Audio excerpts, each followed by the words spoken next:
Waiting all day to play some league at night. Sit up cause you in for a cheese-filled fight. More than a game, these boys don't touch grass. Even for the boys that are perennial lads.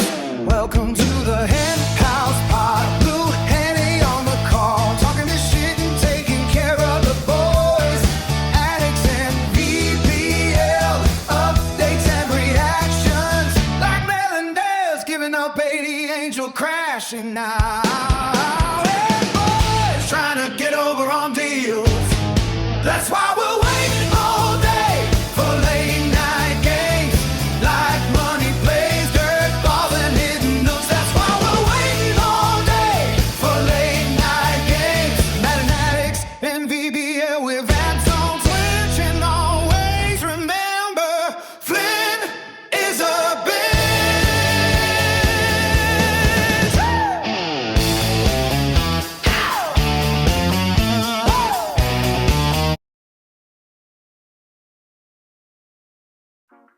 And welcome to the postseason preview edition of the HenHouse. Live on the first day of postseason play. I am your boy Blue Henny, coming at you with a solo show today where I have had a lot of time to prepare for this one. We are going to be going over the postseason preview in general, the wildcard series, talk a little bit about what I've been looking forward to a while, the pretenders versus contenders segment, which I'm going to try doing a little different with my video formatting, so bear with me if it looks a little off, but I think you guys are going to like it. As well as the play-in tournament preview. Now, for this year, I got little accessories for this. Got my March Madness hat for this. We are doing a March Madness style bracket for the VBL play-in tournament. So VBL Madness, if you want to call it that. We're not sponsored by pizza. Student gave me that. He went to the Final Four. It's really cool. But anywho, we're going to start with the play-in preview. So with that being said, I'm going to transition over. Woohoo. So, for anyone who hasn't seen it, the bracket right now is going to be seen on the left side of your screen. We had 16 teams of the 18 non-playoff users qualify for it. Make sure you request your stamina reset. You get one before your very first game. If you play a game, you don't get it. And please make sure you read the Discord chat for the actual exact rules for it, so that way there's no confusion. So our 16-team tournament, for people who don't know how it's seeded, it is seeded off of the records going from worst record being 1, best record 16 of the non-playoff teams, with the at-larges, which are the 3 users who were new to the league joining mid-season that did play games, also being seeded in there in what I deemed was the appropriate seeding. Some is close to the standings, some isn't as much, based off where I thought they should be. We're going to go through this. Now, on your March Madness bracket, or your VBL Madness bracket, make sure you get your picks in. I'm going to break down my picks, which if anyone clicked on in the March Madness one, I posted mine first. So in the first round, I'm scrolling to it on my phone, so I have it as a reference. There we go. So in our first round matchup, we have Pizza, the 1 seed, versus Matt DeLeo, the 16 seed. Picks Matt DeLeo on this one. He's someone who just missed the playoffs, someone who's won playoff series in the past, if I'm not mistaken. He's a good, really, really good user, and obviously he should be the betting favorite, even though I do have him getting upset. Not in this round, unfortunately. Love you, Pizza, but you never know. If you had that the Detmer's Devil Magic, maybe I would actually pick, but it feels tough that as long as Mataleo doesn't not show, I feel like he should be someone who wins this one.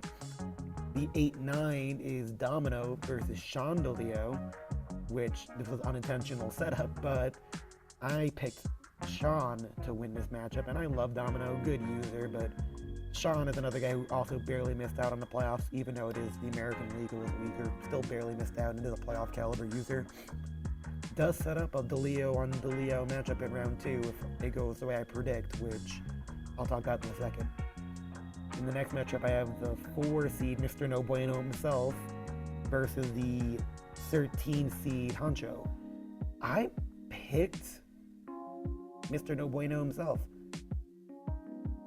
And this might be an upset to some, even though I know it's weird. It's kind of like bizarro, it's like, oh, 4 seed is the upset. His pitching staff is really deep. Like 3 diamonds, and per the rule of our tournament, you can only use 1, and then the rest can come in the 9th inning or later. If he can keep this low scoring, like 1-0, 2-1, like he did against me not even like 48 hours ago, I think he can legitimately win this one.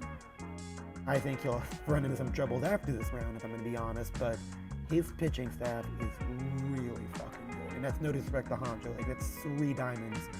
It's tough to even prepare for 1. And if he could keep it close or tied into the 9th and he can bring in the rest of them, that's a dangerous pick. Not saying he's someone I would pick to win, but it's a dangerous pick to at least not be a quiet out. 5 seed is... Oop, I gotta pull up my thing here. Just because I forget everyone's off the top of my head. I forget who is Minnesota again, but I picked you. Oh, it's Cuzzo. So it's Cuzzo versus Crames. If Crames was here for the entire season, and I realize my camera's... Oop, my camera's right there, I'm back. So it's Cuzzo versus Crames. I feel like if Crames was here for a full season, this would be a Crames pick for me. I know, Crames, I know I deleted your post, but I saw it. I know that you are a good user and you're planning on busting a lot of brackets, wouldn't shock me. But I just feel like Cuzzo has had some pretty good moments. Maybe I have some bias because he played really good games versus me. But he's been playing the full season and your team is still developing. I feel like he's a little bit ahead of you in terms of roster development, which is why I give him the edge. Angel versus Easy in the 2 versus 15. Easy's a bad user when he's not high. And I gotta say that I'm in a school fuck, but Easy's not bad when he's not high. Easy also had no chance for roster development. He did play a couple of games in his 2 days since joining the league, which is why I put him in here. But Angel has a good roster, and I just feel like Angel is a safer bet on this one, even though, again, it wouldn't shock me if Easy wins this. But Angel, I feel, is a safe pick. 7 versus 10, I think, is the best first-round matchup of the tournament, which is Melendez versus PKP. Melendez is obviously having a better year for his standards. Last time I checked, I know he was 20-30. I don't know his exact record this moment. But he has been better this year, and PKP is another solid user who was very active since joining, did a really quick overhaul of that roster. Also, I believe hit the 20-game threshold, being in the league for not that long. I could be confusing him with Crames, but I know they both played a lot. This is a good matchup. I give the edge to Melendez purely because of Ohtani. Because this is not a typical loaded Melendez roster, but he has been significantly better since he traded for Ohtani for me. And he did a very good job of recouping the assets that he had to give up to get him. Well, I'm going to give him a very slight edge, but to me, this is my game of the first round for sure. 3 versus 14 is Silk versus Seawatts. I always forget how to pronounce your name, but I always say the SC3, so Seawatts. This is a good game, and who did I pick in mine? I honestly forget. I picked Seawatt. I mean, Silk's roster is really good, but I just think Seawatt's been playing better this season than him. And it wouldn't shock me if the better roster prevails here, because I do think his roster is better Silk, but Seawatt has been a lot better playing-wise. And 6 versus 11, I think, could be a decent matchup, which is Sports Freak, who's the 11, and I'm forgetting off the top of my head, Avi is the 6. I feel like I picked Avi. I feel in a normal circumstance I would pick Sports Freak because he's just usually good at games in general, but I mean, he hasn't been as... I mean, he played a lot in the last couple days, but obviously not as active, and I know he's preoccupied, but I feel like Avi's a good pick here. Avi's someone who could be a sleeper pick to maybe even make a run deeper in the tournament. I did not pick him to go... I tried to pick him to win the next round, but I'll get into that. Moving into round 2 in my bracket, if it goes according to my prediction, the 16 seed Matt DeLeo versus the 9 seed Sean DeLeo. And to this point, I think up until the recording of this post, a lot of Matt DeLeo winner picks have been made. I predict him to lose in the Family Feud. You can make a case these are the best two users in the play-in tournament, and just by sheer maybe luck or unluck of the draw of the standings, they end up being a potential second round matchup here. Where I pick Sean, I mean, not because he's the older brother, but I think Sean in Yankee Stadium is going to be a very big deciding factor in here. And I trust his starting pitcher, which I would assume is Max Fried, versus, I believe, Matt DeLeo's, if he goes according to his best, was that gold. I think Kyle Bradish, I believe, the Oriole pitcher, if I'm pronouncing anything wrong. I give the edge to Sean on this one, and I have a microscopic edge. Moving on to my next matchup, I would have Mr. No Bueno himself versus Cuzzo. I pick Cuzzo here. I really hope, and no offense to Cuzzo, I really hope I'm wrong, because I really like the Cardinals user with that pitching staff, but he'll be the first to admit it, his offense is still a long way to go. His pitching staff is right there. He has the pitching staff capable of winning the whole damn bracket. But I think this is where his offense will catch up to him, because Cuzzo is a decent offensive user. I think this would have to be a shootout, and I don't like his odds in a shootout, so I'm going to go with Cuzzo the twins on here.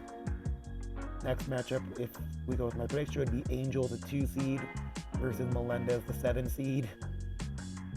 I think Melendez is a lot better than Angel, and I feel like I'm going to be entertained if this goes right with the fireworks of them in the chat, whether when they're playing / when they see this. But I think Melendez's roster is better, and I think Melendez is just a better user this year. If I overall career-wise, probably Angel, but this year, probably Melendez. So I'm going to give him the edge on this one, even though he's a road team.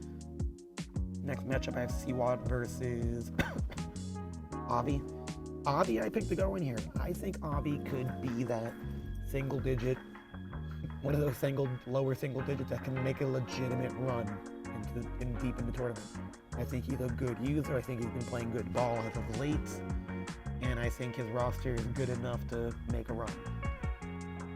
Moving on to my semifinals, I would have in my bracket Sean, the 9 seed, versus Cuzzo, the 5 seed. I picked Sean on this one. I know he leaves the friendly confines of Wiffle Ball Stadium in Yankee Stadium, but either way, I do think he has the edge here, but I do think he is a very good user. I think he's someone, if you're going purely off of career, probably has the better track record. I don't know if he necessarily has the better roster,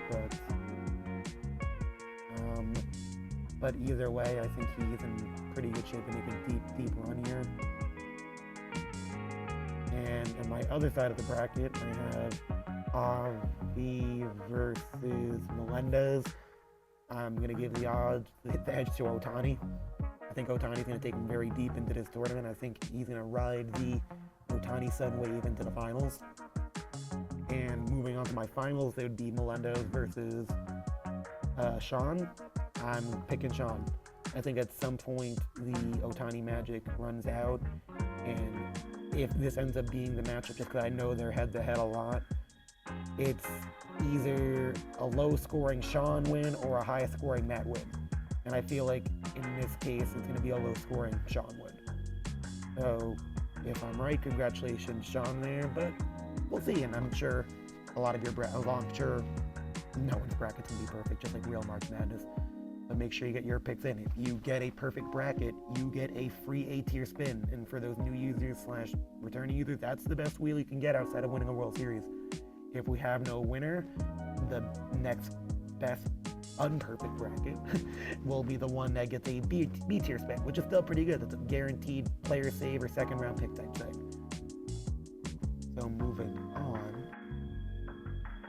All right, and on to the playoffs. Sorry, I had a little snafu with the video editing there, but moving on, we're going to go on to our playoff and the fabled pretenders versus contenders, where I'm going to be going through each of the teams here. I'm going to give my little snippets here, and you're going to see, right now it's black, but in the left part of the screen, you're going to have the user that I'm talking about, in case you're not actually physically listening, just looking at the screen.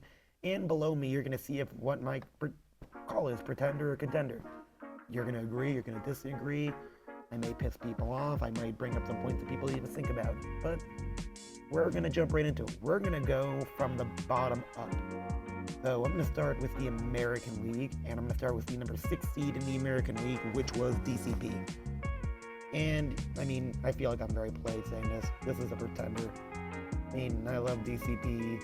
I root for you all the time here, but it's the White Sox. I'm just not sold on your pitching, if I'm going to be as blunt as possible. I'm not against you, I'm just not sold on your pitching. I feel like, especially on this year's game, you got to be able to have some type of pitching. And I feel like these hitter ballparks, if you don't have good enough pitching to counteract it, you're going to get screwed. So for that reason, I'm going to go with DCP as a pretender. Even though I hope I'm wrong, honestly. Love you to death, but number 5, I have Deceptions, and I'm going to put as a contender. And I'm going to put as a contender, even though I don't feel like his body of work has been overly strong. I'm going to go off the roster makeup. He has that filthy rotation headlined by Paul Skeens, and I think that is a rotation that is capable of going on a deep run. And I do feel like the American League as a whole is very weak compared to the National League. And I mean, it has no disrespect to the American League side of the bracket here, but the 7 seed, the team that missed the playoffs in the National League, would probably be a 2 or 3 seed in this year's American League. So it's a deep National League, but a very shallow American League.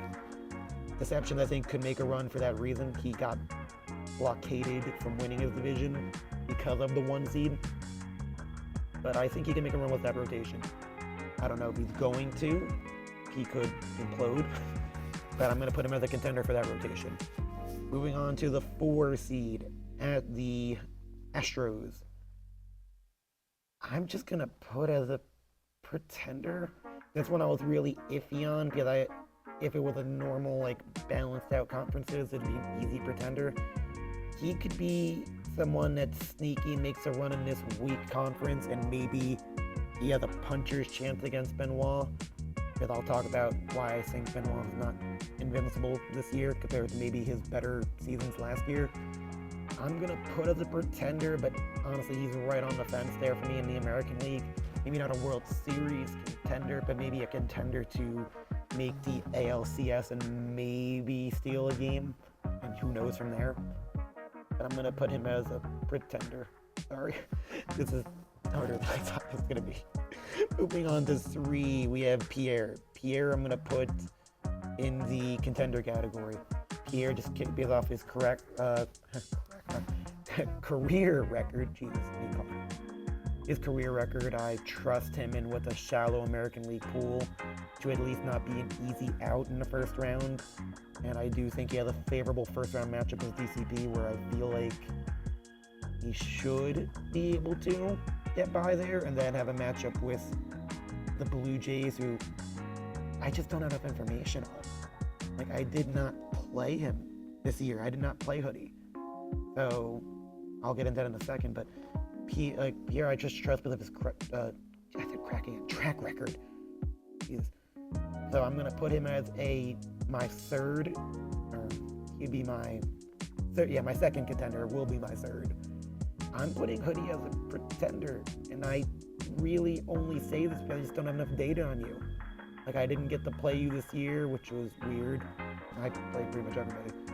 I didn't get enough data on you. Your roster was solid, but it just, between the schedule that I saw you play, like who you played and all that stuff, I could easily be wrong because your record is good, but I just don't have enough data, so I feel like I have to put him as a pretender. Benoit is obviously the heavy favorite in the American League and is obviously a contender.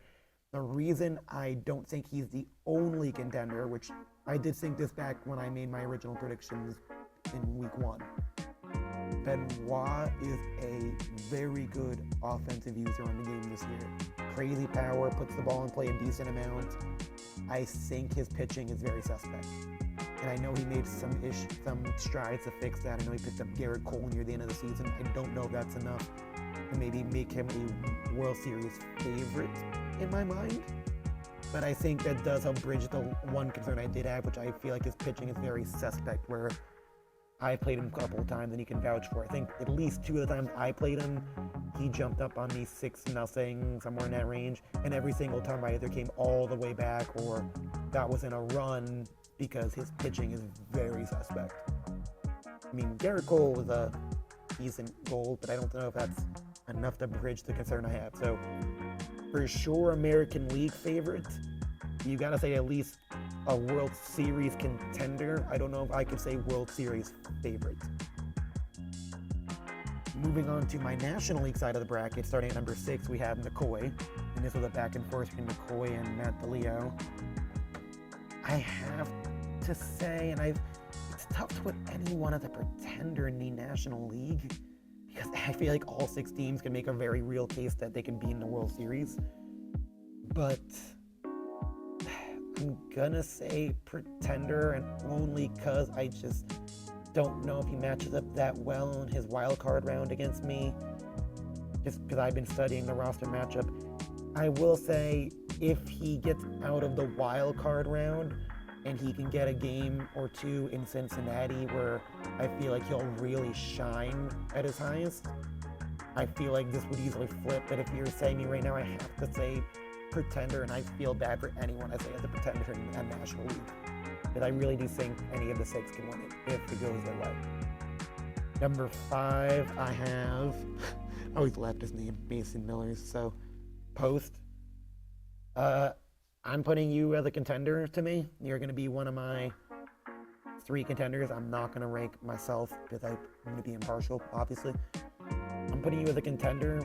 You are the one user of the 6 in here that, now I got blown out by others in here, but you're the only one I never got close in any of the games we played. I just think you're really good on offense. Your roster is built very good to you. I think you have the same fatal flaw as Benoit does in the American League, where I don't know if your pitching can take you as deep, but I think your hitting is good enough to take you deep into this bracket, if not all in the same way. So I'm putting Padres at who's the 5 seed, as a legitimate contender. Number 4 is Grapes. Grapes I'm also putting as a contender. Grapes I've played 3 times, I mean, more if you count the disconnects, but obviously Dodgers pitching staff comes loaded and he's kept it loaded. His lineup is built really good, tailored to him. I say his one weakness is not really the talent in the bullpen, but I've noticed, at least when I've played him personally, he's not as strong, even with his better bullpen arms, as his starters, where maybe that bites him in the butt at some point. But I'm going to put him as a contender. He played everyone. He's played good. Phenomenal record. All right. I'm not going to do myself. Obviously, I'm going to be impartial. I'm going to think I'm winning the whole damn thing, but obviously, we all know that's probably not going to happen. Even now, if it breaks any of the 6 either way, I can make a case for it, but I'm not going to break myself down.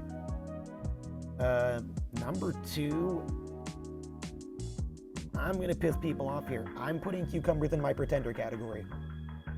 And I definitely feel like this is going to get some talk here. I'm going off who he played in the schedule. I know Cucumber has the talent to do it, clearly, but I don't feel like his strengths of schedule in terms of who he played was on par with the other 5 playoff users. I feel like he feasted against the bottom tiers. Don't kill me here. But I think he's a pretender for that reason. But obviously, could easily be wrong on this one. But because his roster is solid, his rotation is all right. But I just don't. Something about who he played this year, I don't feel like we have an accurate read if we have the old Cucumber or chill Cucumber. Number 1, quick. I'm going to shock the world on this one. I'm gonna say pretender on him. And you're gonna say, what the hell? He's the number 1 seed. How are you gonna put pretender next to his name? I think it's his pitching staff. Granted, yeah, I played him. I don't think I played him 3 times. I think we played him twice, at least 2 that I can remember. One time I played him, it was a really close game, competitive, but I made a huge comeback because pitching staff is really bad. And the one game I beat him, in case you didn't see my screenshot, I mercy ruled him in Colorado. I believe, someone could correct me, that was his only loss in Colorado. I don't think his pitching staff can do it. And I believe in Quick's ability to score runs like a motherfucker, like anyone else. I don't think he can do it with this pitching staff. I think he's relying too much on sure offensive muscle and really neglected the pitching staff and is relying on low bronzes that maybe he's good with. But I think in a playoff format, that's gonna get torched and exposed. I don't think he can go deep with that pitching staff, where it wouldn't shock me if he lost in the divisional round of the playoffs. And I'm going to be blunt here. And I love you, Quick. You know that. You wish I got invited to your wedding. But besides that, I think I got to put you in the pretender category, which is going to shock people because I was talking him up, and I do believe in your offensive ability. I do believe in your pitching ability. I don't believe in the physical talent on your pitching staff. So that's going to be it for my pretenders, contenders. So to recap, in the American League, I have DCP, pretender, Deceptions, contender, Astros, pretender, Pierre, contender, Blue Jays, pretender, Benoit, contender. In the American League, I have McCoy, pretender, Halo, the Padres, a contender, Dodgers, Padres, a contender, the Brewers, Cucumber, pretender, and Quick, pretender. If you're gonna ask me, gun to my head prediction, obviously I'd pick myself. But if I'm gonna pick my prediction that doesn't involve me in it, but obviously I'm gonna have confidence in myself.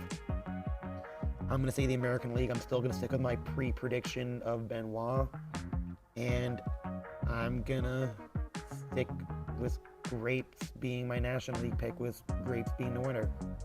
I think when it comes down to it, I would be shocked if Benoit doesn't come out of the American League. I just think whether it's pretty much any pitching staff in here besides Quick's, I think the pitching staff's going to reign supreme in best of 5. And I don't know if Benoit can go the distance with that. Alright, and that's going to end my postseason special. I really do hope, and let me transition back here. I really do hope you guys enjoyed this episode. I tried doing it a little bit different with my animations. Definitely put a lot of thought into my predictions here. As I say every week, in the top left, I always point the wrong way because I can't even do it. It's inverted when I film this. In the top left of your screen, if you are watching this on YouTube and not a part of the league, or someone of our member that's sharing this to you and you're interested in joining BBL, scan the QR code, or if you see it, Blue Hennessy 25 is my Discord name. Send me a request on there and I'll accept you, and I can obviously get to know you a little bit, vet you, add you into the Discord as a waitlist user. We have been, not definite, but we have a little rumblings of maybe making a G League, because we have had a pretty strong, consistent waitlist where we are contemplating the idea. So if you're interested in joining and getting a little preview of how BBL works, just shoot me a message on Discord. That's also my Xbox gamer tag. Trying to think, I feel like there's something else. So make sure you get your brackets in.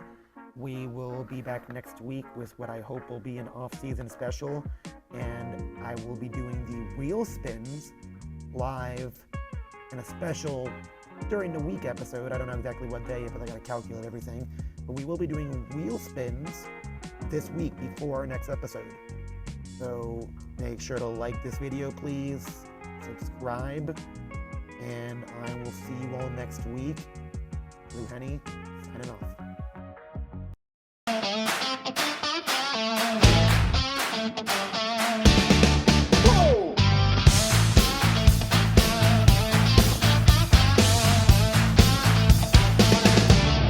Waiting all day to play some league at night. Sit up cause you in for a cheese-filled fight. More than a game, these boys don't touch grass. Even for the boys that are perennial lads. Welcome to the HenHouse pod. Blue Henny on the call. Talking this shit and taking care of the boys. Addicts and VPL updates and reactions. Like giving up 80 Angel crashing now. Hey boys, trying to get over on deals. That's why we'll